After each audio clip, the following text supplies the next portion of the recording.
right, guys. Hey, thank you guys so much for showing up to the Love from Afar Recovery Cafe, where we always do a live session of just talking, real freelance. And we've been doing a series with men. And I'm so excited to have you with us today because I'm excited to hear what you guys have to say to us. But we're excited to share with you about self-love.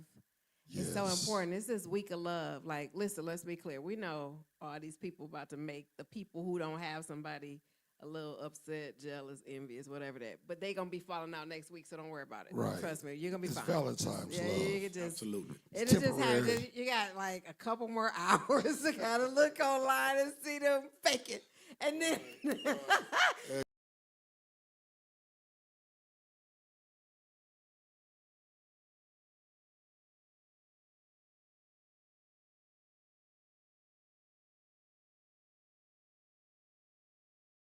Call. I want my candy back. All of that, the gifts and all that. I was just saying yesterday how the people run out and get all their own stuff so they can say somebody got it because social media is such a facade. Who really knows you're telling the truth or not, right? That's right. But we want you to know that despite it all, it's important you know how to love yourself. And I know that it's hard to do that when most of the world is broken. So just be mindful that this conversation tonight is definitely going to help everyone, but I want to put a focus on men who don't always allow themselves to be vulnerable enough to talk about what self-love is to them. So self-love conversation for men is you letting you know you're not weak for wanting love at all. And I want you to try it again when it breaks. Most men feel like, no, I ain't going through that again. I'm not doing that again. My heart was broken. I don't want to do that. But I need you to try love again, please. A self-love talk where I want you to know this. Let me just speak to the man who's smiling on the outside, but bleeding on the inside. The man who provides, protects, performs, but rarely pauses. The man who was taught to be strong, but never taught how to heal. I see you. I see you. Some of you are so broken, not because you're weak, but because you love so deeply. And they didn't love you back. You trusted, you showed up, you carried people, and somewhere along the way, life hit you harder than you expected, and now you desire love again, but you're afraid to admit it. So let me tell you something clearly. You're not soft at all for wanting love after it hurt. You are human. So I got a few questions. So we got my dog in the house. Dave. Glad to be here. We got our special co-host. He might as well just come on. He gonna co-host with me and Dave. Don't worry about it, y'all. Y'all gonna see him all the time. Oh yeah, he locked in. He with us now. He's locked. He's locked in. He likes hanging with us, guys. It's cool. Yeah, we like hanging with you. We like having you around. Hey, listen. I learned a lot. Ain't no need of playing. We know that you major in the city. I know everybody don't know that, but we know who you really are. Yeah. So we ain't taking that lightly. You know what's so funny is we was at the event, that lady said, how old are y'all? Right? She was asking all the guys from Africa how old they were. He been working as long as you've been born. Or whatever he does. Yeah, and to think that someone is sitting in a room born as long as you've been working. It's so phenomenal. Yeah, that was for me, that was more special than any other part of the event, for real. Because it kind of gave me a lot more insight on kind of me and my background. You know what I mean? I mean, sometimes I hadn't realized I had worked that long. Wow. I've just actually been employed and working and providing for 29 years. It's a long time. Wow. That stability, and it's just so amazing because, see, young black men, this is what you want to follow when you understand you think you can't make it, and you 29 years working, and look at him. He probably 30, right? I would be if not for. Yes. So, guys, when you hear the word self-love, what comes to mind as a man? When you hear the word self-love, what comes to mind as a man? For me, I would say maintenance. and how you care for yourself, Okay. self-appreciation, and self-value. Okay. I I love mean, it. those are things that I guess kind of solidify you being confident and happy with yourself. And happy with yourself, yeah. So Yeah. that's kind of, the way I view it. And sometimes, to your point, self-love is hard Yes. because you feel like you pull yourself away from being able to care for other people. Absolutely. You neglect yourself to ensure that you make sure everybody else is okay.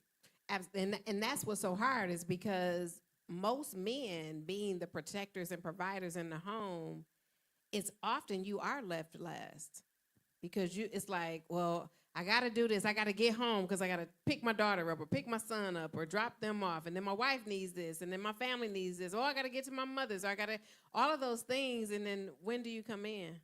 Where do you fall in that? Right. It's just like getting whatever pieces are left. Right. Absolutely. How about for you? Well, I agree. Like the self-care is very important for several reasons because, like you said, we're so busy trying to make sure everybody else has. Yeah. And it's because we've been put in that space that we're supposed to make sure everybody else has.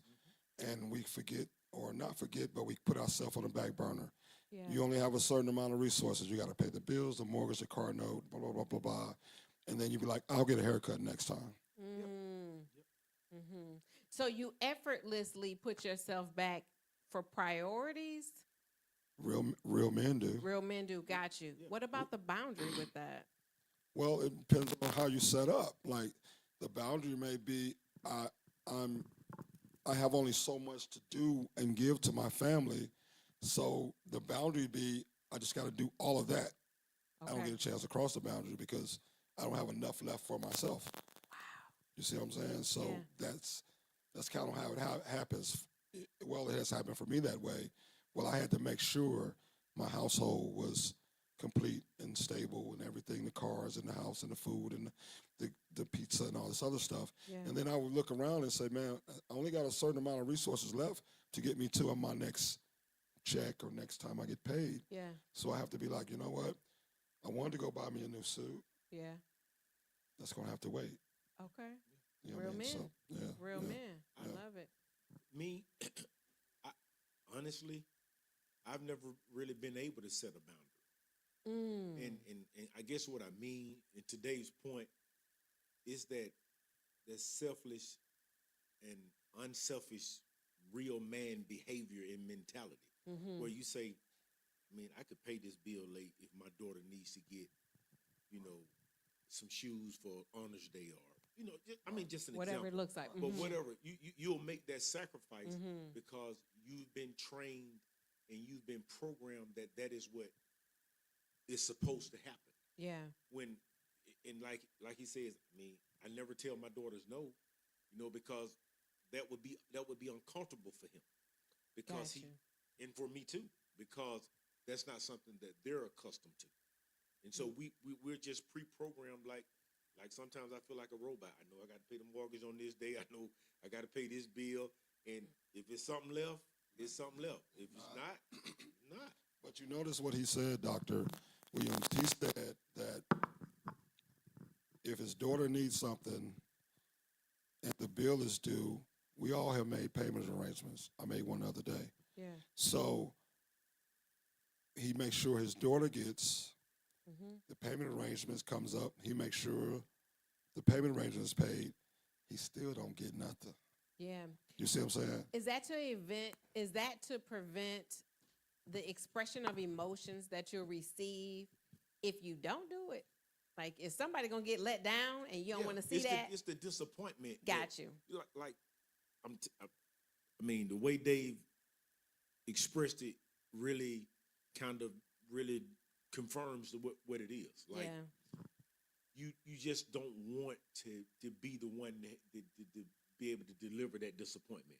So you'll do whatever right. you have to and make whatever sacrifices necessary so that you don't. Now, we also have to train our family in a way that they understand that there are things that are going to be obligations. Right. Like I can't not pay the mortgage because we got to have a roof over our head. Right. So that's not a sacrifice. Absolutely. That's just a commitment that we made. right. But when you talk about, like I go a lot of times, I say, boy, I sure like that suit, but I got to get my daughter some shoes. I gotta, and so you Yeah. have to kind of balance it. You know what I Right. mean? Yeah. Do she need some shoes or do she want some shoes? Okay. I need a suit, but you get what I'm saying. And so you just have to look at it in so many different ways. But self love, and I mean, it's shocking that that's the topic, because men neglect themselves so much. We neglect ourselves because we don't feel that we deserve. You get what I'm saying? Like, it's almost like we're supposed to be that sacrificial lamb. You get what I'm saying? And so, I mean, you have to learn how to love yourself. Because you got to think about it. If those lights get cut off, or if the kids don't have nothing to eat, they automatically do not look at their mother or look at Never. the young lady, whomever's in the house. Yeah. They automatically look at the man. Yeah. Instantly, like, what do you mean the power was off? Yeah. Right. What do you mean we can't eat? What do you mean we ran out of gas? Right. It's automatically Yeah. put on us. Yeah. So we have to give that sacrifice. And sometimes it cuts us out for having self-love. We don't get it. Yep. Pastor Roberts, Yes. what does self-love mean to you? For me, self-love is not event-based. It's not like tangible. It's space and time to do whatever I want to do, because it's trifold. There's a trifold to my responsibilities when you talk about family, church, and being a business owner. So when it comes to me, just taking space and time to do, if I want to sit at home and scratch the top of my head for 4 hours, then that's self-love to me, because Okay. my days are so regimented. It's meetings, it's work, it's clients, it's people pulling from church, children pulling from family, it's all those things. Okay. So, yeah. So your freedom is important, is what I kind of Absolutely. hear what you're saying. Yeah, Yeah. that makes sense. But I have a question, because understanding that, I think that a lot of what you all are saying puts you in a space that you become emotionally vulnerable, right? Because you're settling, which distracts the self-love, right? You're settling to serve others and allowing yourself to be the first thing that lacks, right? And so you should become emotionally vulnerable to say to yourself, you got to schedule in, because I don't believe that's taught, to give yourself up for the entire family. That's a ritual that men come up with, that someone has made a belief system that that's what y'all do, but it's not self-love. And so sometimes we're just doing what we saw taught by way of how our parents did things or other men we knew. But even hearing you all talk about it, I'm saying to you now that it ain't self-love. You don't have to always put yourself in the back, because that's where all the pressure comes from that builds up around you to make you emotionally vulnerable and to make you feel like the world is on your shoulders, because you never take time for yourself. And you got to set boundaries. But I think that the pride in it is what is viewed or looked at as self-love. The pride in being able to provide and being able to make those things happen is like the self-love part of it, because it makes you feel proud to be able to do it, I guess. It still doesn't benefit you as the individual directly. I'm going to share something with you. The pride is what you all carry just because. That's the whole thing that you carry when you with the other guys in the locker room, right? This has been since yay hey. But what you really have is the hurt from previous relationships. You're doing everything you're doing because someone hurt you. If it's from your mother to your first girlfriend to your whomever has hurt you, that you have had to put yourself in a situation to not let what they said you did go wrong and where you are. It's not pride.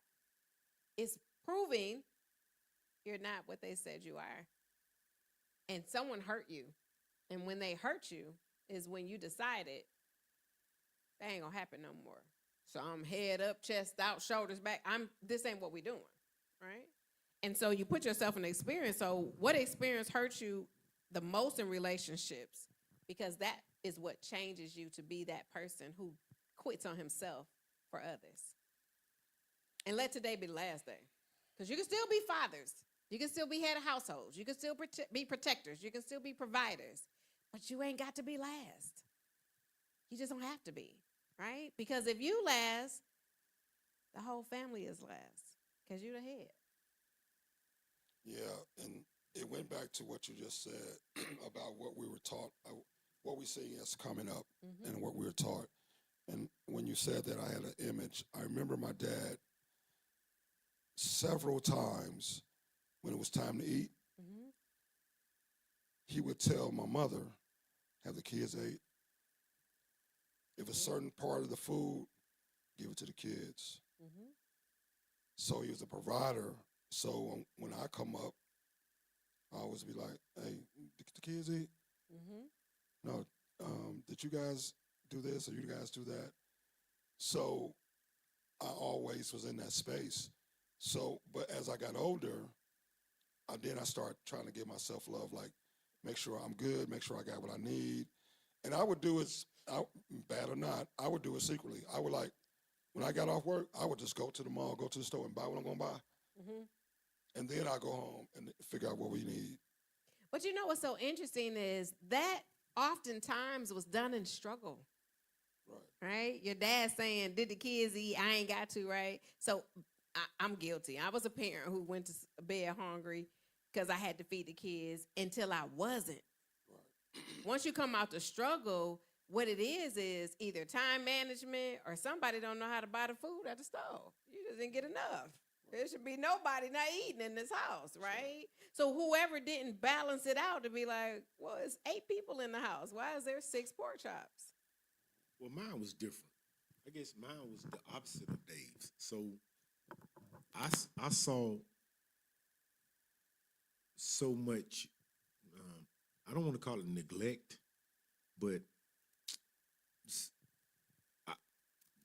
my father wasn't really that person that made sure that I was okay. And so I vowed as a father to make sure that I would be different than that. And hurt. The hurt, yeah. And it was disappointment because I didn't really have a lot of expectations. Other than that, I wanted him to just be my father. Yeah. You know what I'm saying? And I understand that his illness and his sickness just outweighed it. You know what I mean? You know, drug addiction is and people say you don't have a problem talking about it. For what? I never used no drugs a day in my life. Right. But I saw my father use it. Right. I saw my father. I take that back. I never saw him use it, but I knew that he did. But you know, those are things that I took growing up to make me not follow, not make that like let's just say I wanted to break that chain.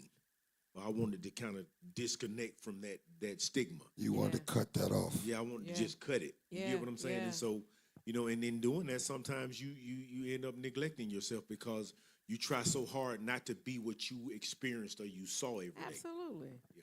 And I think we all can actually be, admirable to someone who says, I don't want to do what I saw. Because most people repeat what they saw. That's right. Most people continue to curse because they don't know it's a curse. They just think it's normal, right? Yeah, our light's supposed to get cut off every other month. Are you crazy? Ain't that normal? No, you're right. Like, what do you mean? You ain't never washed up with a hot pot. Ain't you supposed to about every 70 days? Right? So it becomes normal until you realize some people ain't never got evicted. That's right. Right? It's like you look at people and like some people have never had their lights off. I can't Like say my that. kids have no idea how I tell them. I used to do my homework by a candle, or I remember, she ain't never make it last long. Let me say that. But it's some in between paycheck things that we had to understand. Where if Courtney walked in the house right now and Sir was talking about, she gonna be like, She gonna walk back I out. think I died. I think I'm dead, right? Right? Because they don't know what it is. But when you get to a certain point in your life and a certain place in your life, that struggle should not still be, unless you choose not to break the barriers from where you come from, right? So, Pastor Roberts, Yes. I got a question. When you think of growing up, what were you taught about men expressing their emotions during hardship? Nothing. No one taught you. No. What were you taught? Nothing. Expressing your emotions during hardship. So did they teach you about expressing your emotions at all? No. Did they tell you don't be crying? Yeah. Don't cry. That's Shut the up. way that was the way they told you don't express them, Don't express it. right? Were you taught to express or not express? I was taught that it's real life, Mm-hmm. and you got to suck it up and make do until you can do better. Wow. Dave, what would they teach you? Yeah, I'm like Pastor Roberts. My dad, you better not cry. You better not act like this an issue. You better not. And my dad is an amazing father, Right, but he only knew what his father taught him. right, right. They come from 13 siblings. Mm-hmm. So no emotion, don't show none. Keep the iron face. Right? Even when it hurt, like physically hurt. Yeah. And my brother, he took a whooping one time Yeah. with his hands on the bar, faced away from my dad. And my dad told him like, don't move. Right. Because us, we fighting the belt. We karate right. chopping. Right. And my brother Michael stood there and took the whooping. Didn't show no emotions. Wow. I was looking at him like, well, when it's my turn, I'm not doing that. Right. Because I'm finna be all over the place. Right. But my brother was so programmed in his mind from being a certain type of young man that he was emotionally. He's the pastor now, one of the beautiful churches in Indiana, but no emotions. And I think you guys negate that also is a product of your self-love. Because of that, I know you cry. I can't say I know you cry. All the time. I could just be talking to you about something, you gonna go to crying. I'm gonna let the emotions you gonna flow. let it out, right? Often. You know what? Believe it or not, I cry often. Really? When I think about my mom, Okay. you know what I mean? I get emotional.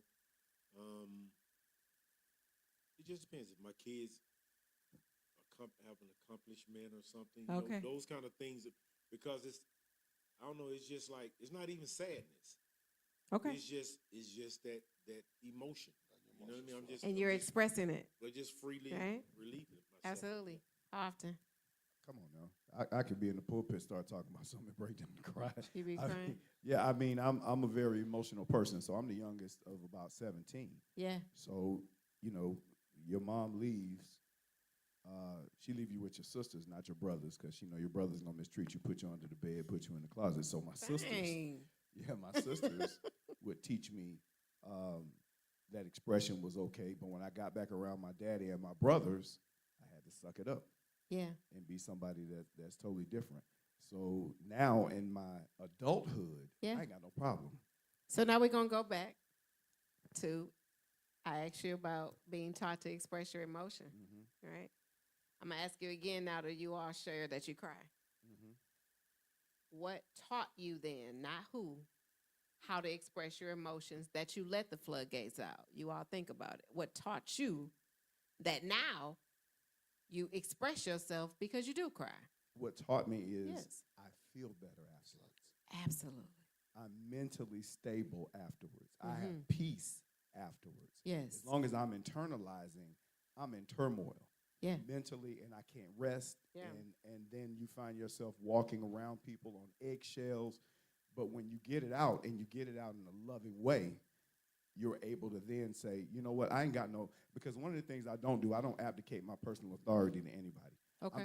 Nobody's going to walk in the room and make me shift or feel any kind of way. Okay. I'm not giving you that power because nobody deserves that power. That's right. So I'm going to let you know how I feel, and then I'm going to love you and be like, hey, we good, though. I got that off my chest. Yeah. Yeah, we good. Good. Yeah. I love I think it. it sometimes is good. I'm like Pastor. I feel so much better. I really feel better, and it's all for me. It's not for the person that did it or whatever. Right. But I also think that I think it's good to be able to show your emotions, but also to let you know you hurt me. Mm-hmm. Like you hurt me bad enough that I'm emotionally crying, Okay. or and sometimes crying don't mean I'm just boo-hoo, bowed down. I'm upset, Yeah. and that crying is me releasing some anger versus retaliating in physicalness. Absolutely. So I think that sometimes you need to let the person know by you showing those emotions, this is the result of what you did to me. Okay. Okay. And I'm not going to hold it because, first of all, I'm emotional. My family, my cousin Shalana and Cynthia, they always call me the crybaby because I'm emotional and I don't hold it. That's right. I'm going to cry. But I think it's good to let that person know who did it. This is what you did, and this is the result, and this is how I'm feeling. Right. You know what I'm saying? Absolutely, But that's always that should. vulnerability that, as men, I don't want you to know you hurt my feelings. Yeah, for sure. To nobody, Period. but definitely not a female mate. Definitely not my female mate. Right. Because you're going to know that's the trigger. So then you pull that trigger when you feel like you're losing a battle or argument, whatever. But sometimes it's not going to make me cry. It's going to make me more angry. Got you. That was kind of what we talked about last time, ammo that they use. Yeah. So when you're trying to look strong, right? Because of that, you've been like, you get yourself together after a moment. You know, you men don't cry a long time. And when you do, you get right now. Yeah. What part of you do you hide when you're trying to be strong? What part of you do you hide? The weakness. The weakness? Because there is some? Yeah. Okay. What part of you do you hide when you're trying to be strong? He just said it. Whatever's most vulnerable, Yeah. your most vulnerable part is the part you put guards around. Do you all ever share that with anybody you love? So I mentioned to you, no. No, Okay. but I mentioned to you about the men's ministry group I have to go to this evening. Right. So it's a trusted group of brothers, and we do share. Okay. We do empty, and we do all the things you're talking about. But yeah, I will share. I've shared that in the past with my significant others. Okay. And my prayer was that it wasn't weaponized, and when it was, I stopped. Okay. So everything we've been talking about tonight is love that failed in a familiar or family type atmosphere. Right. But when it fails in a romantic type atmosphere, that's a whole different type of failure. Mm-hmm. Because when we fail, when love wounds a man romantically or from his partner or the person that he sleeps with, the person he trusts, or whatever, it attacks so many different parts of us. Yeah. It attacks our identity Yeah. and our sense of usefulness. Mm. Our sense of usefulness, because if you've heard any argument at any point, if it gets dirty enough, if it gets grimy enough, some stuff is going to be said that makes you feel like, wait a minute, even though you're retaliating, you're saying whatever you're saying, or you're sucking it up, whatever your posture is in that moment, it's still going to make you later look at yourself and wonder if the words that were hurled at you were true, or is that me? You know, that kind of thing. Right. Because someone had literally asked a question back there, and so I wanted to talk about that, especially Yeah, with please. Valentine's Day coming up. Absolutely. You know, like what happens when love fails men, and what happens when love fails women? They're different arenas, and the game is played differently in each arena. Well, so it is. But there's one thing that everybody has to do when love fails, and one is just take accountability. Right. Right? You have to be accountable for your part in the situation. Right. Love don't fail because of one or the other. When love fails, that's both parties involved. It ain't just one. Right. People want to say, well, they did this and they did that. It's a domino effect to anyone doing anything. Right. Nobody is just saying, you know what, I'm going to get up today and cheat on my partner, Right. right? There's a long time of thirst and desire that one has from their partner that they don't receive. And they're pushed into someone who treats them somewhat the way they want to be treated. So they find it a comfort zone from the childhood of the person that the parent may not have given them, but when the body desires, they're going to take it. It don't have nothing to do with the person they cheated on. It ain't even personal to the person, but the person that's cheated on makes it personal. So you have to be, one, accountable of the situation, and two, you have to find out what the disconnect was that the love failed. Right. The third is, I often tell people this on a regular basis, is, was it love? Or lust. Start. Right? Was it even love? Right. Because oftentimes people have preset expectations in these relationships. They come with their mindset. Women are guilty of it. Men are guilty of it, right? From the onset of the eye to the eye of the person, people are already done planning marriages. Yeah, you're right. They, oh my God, God done sent these people to you know, No. right? And us, summertime, this coming up as little girls, and I might even do it now. I'm you know, I'm gonna keep it real, but I see a man, he might pull up in the new 2026 something, and I'm like, ooh, I wonder what he do. Right? I wonder what he do. You know what I'm saying? Like, I just wonder. Not because I want his money, but if we get a chance to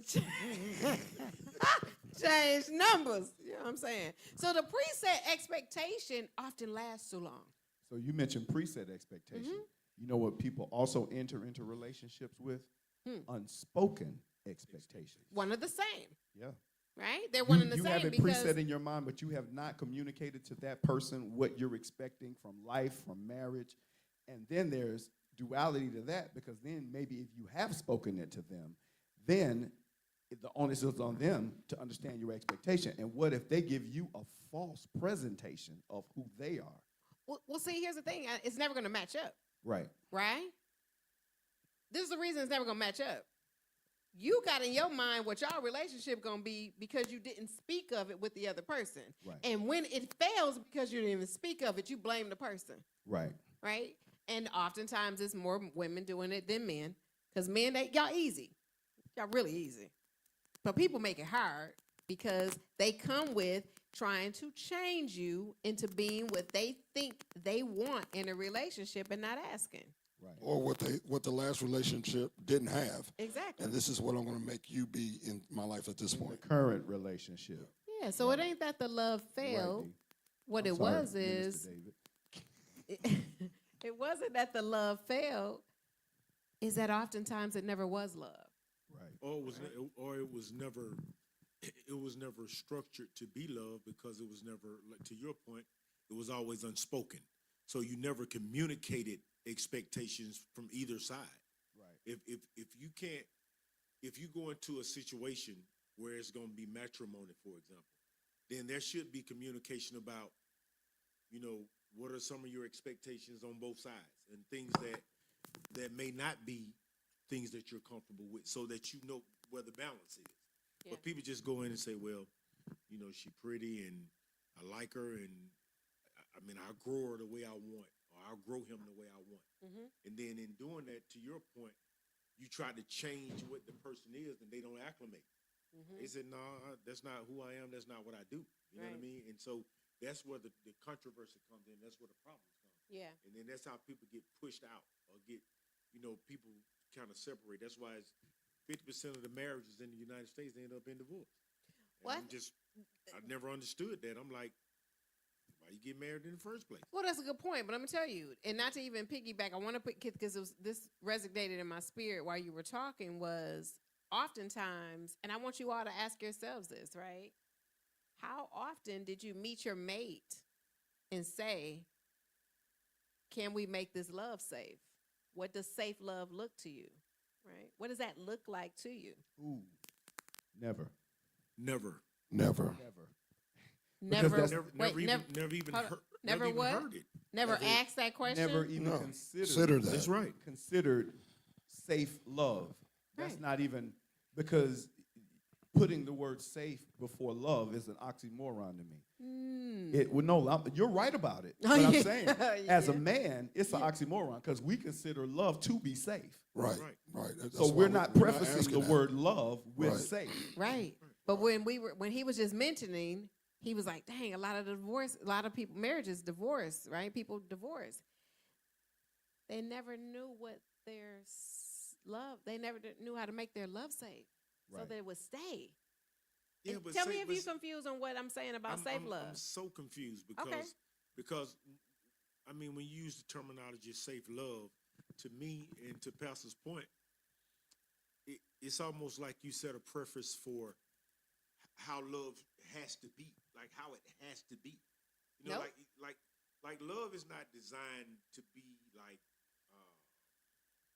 pre-organized or pre-arranged. Like I'm trying to find the best word to use. Like You're kind of you're hitting it. You get Right, pre-org. it's- Yep, absolutely. like it's almost like you're saying we're going to get married and it has to be like this. Like this is what safe. This is, to your point, what a safe marriage is. Yeah.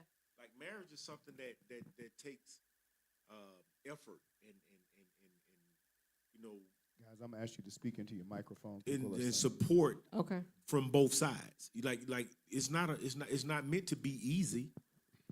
Because it's going to be challenging. There are going to be things that challenge your marriage. It's not meant to be hard. Well, not necessarily hard, but just look at like this. Sometimes finances can challenge your marriage.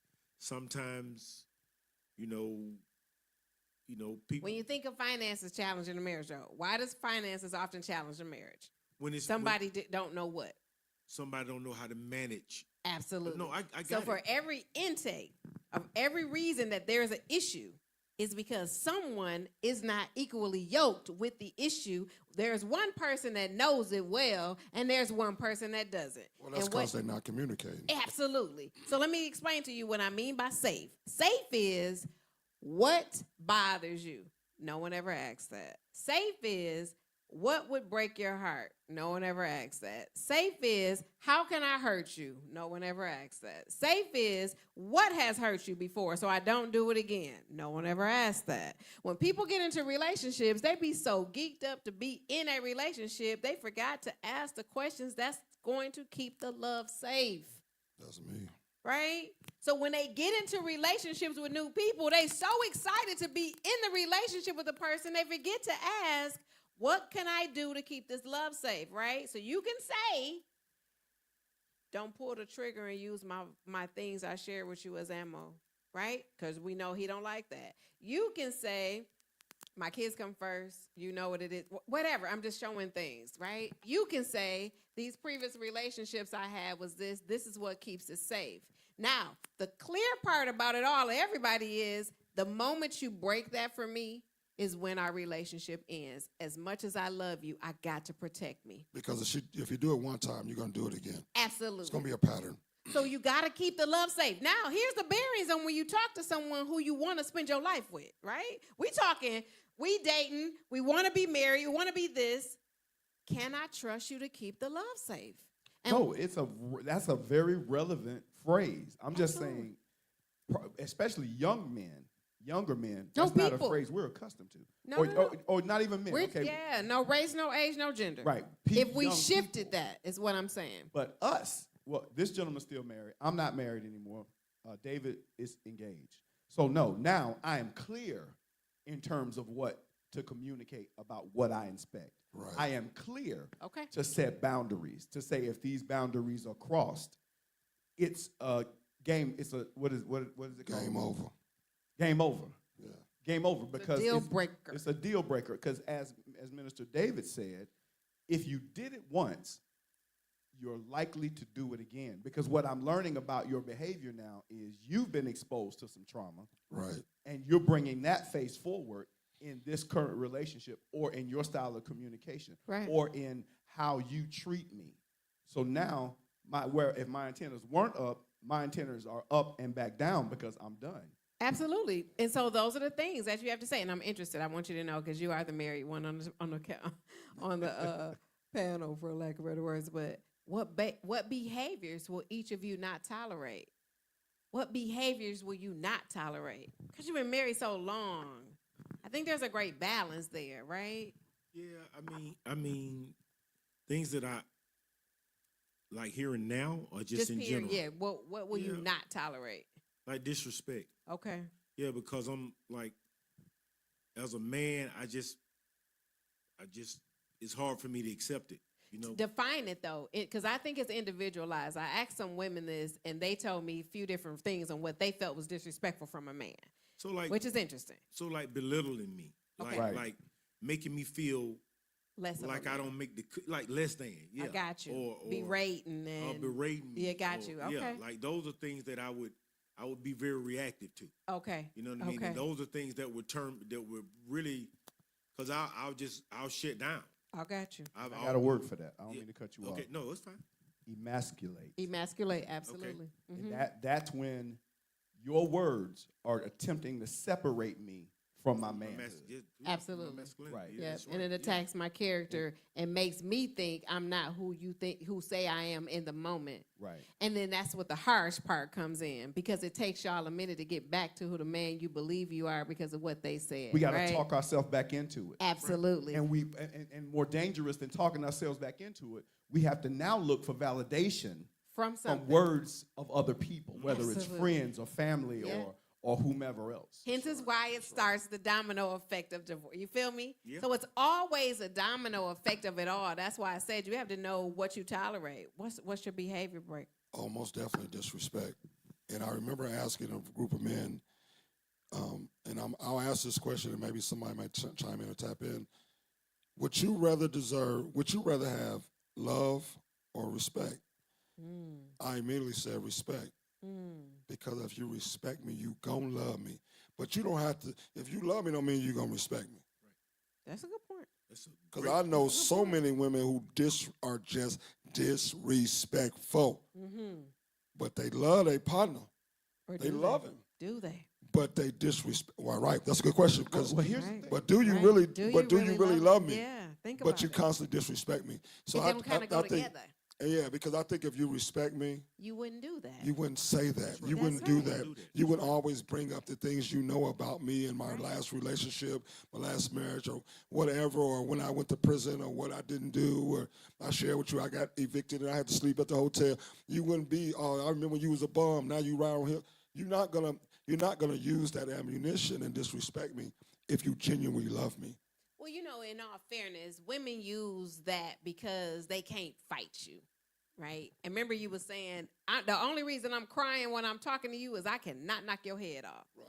One, I ain't going to prison. And two, I would hurt you if I hit you, Exactly. right? So the mindset says, jail, Right, I ain't doing this with her, but I'm so angry right Right. now. I'm so upset. I and have hurt. to show it, And I'm hurt. which causes the emotions to come out the way it does.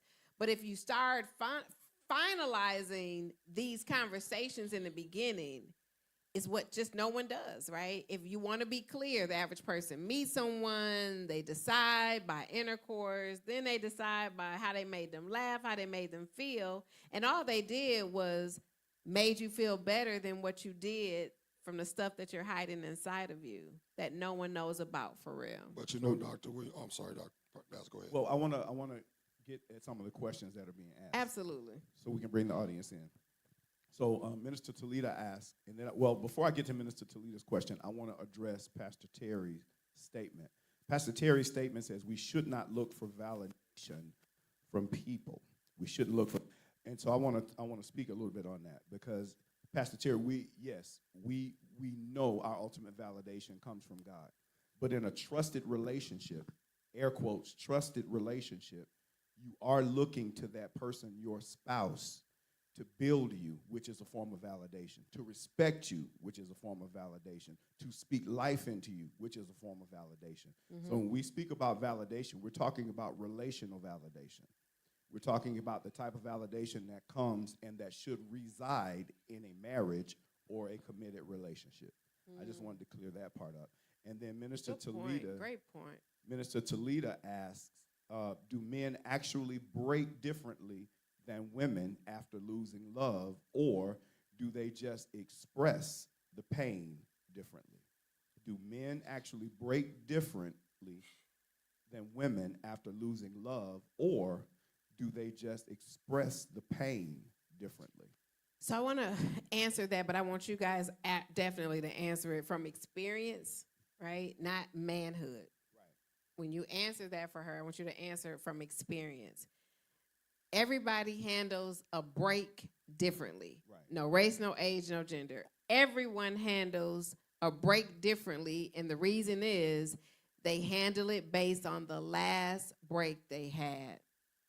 And it could be a break that has been lasting, right? If you do the arithmetic of pain, where the average human holds 10 years of pain, because there's 365 days in a year, so the average human holds 3,650 days of pain from up to their 30s.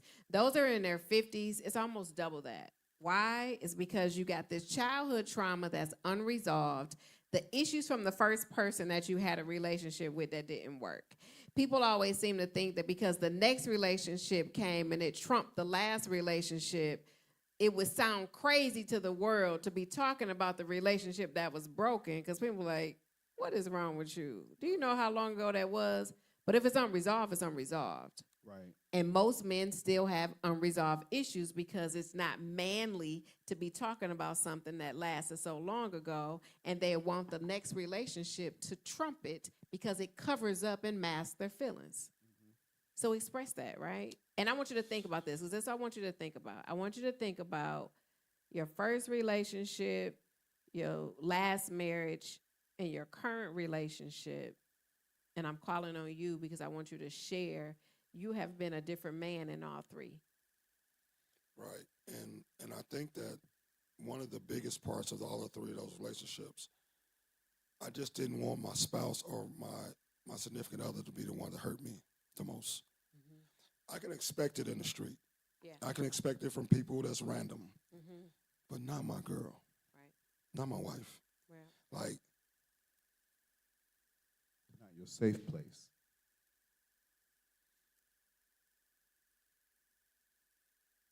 Yeah. it just, Yeah. not you. Yeah. You know what I mean? Like, Not her because you wouldn't to her? no, it ain't got nothing to do with me. Not her, because you are supposed to be my safe love. Gotcha. You're supposed to be where no matter what I'm going through, Mm-hmm. you're gonna ride with me. Yeah. Yeah. Not throw it in my face or I made some mistakes or whatever. Because when you did it, I was 10 toes down. Yeah. I didn't turn my back. I didn't run off. I stayed with you. I did whatever. I made it right. Even when you messed up, I still made it right. And when I messed up, Yeah. I wanted you to make it right and walk with me as I make it right. Mm-hmm. So to Talita's question, it hit us differently because we don't want to be hurt by that person. We know pain coming, trauma coming. We get that, but not by you. Yeah. Yeah. Yeah. Don't you be the one to do it. Don't you to be the one to gaslight me and then Yeah. be around your girlfriends popping and telling all our business and downplaying me Yeah. when you supposed to be putting life into me, saying, look, Dave, that's what happened. Yeah. You got to get better. You got to get stronger with that. You can't be doing this, that, and the third versus the opposite. Yeah. Thank you for You don't want sharing. that. Well, and that goes Thank back you. to scripture. So here's the thing. Here's the thing. Yeah. I've always thought that in marriage, the roles were unbalanced, man to woman. I did. Because Jesus tells the man to love his woman, or his wife rather, as Christ loved the church and gave his life for it. So that meant we're to die or be willing or ready to die for our woman. But then it flips and tells the woman to honor thy husband.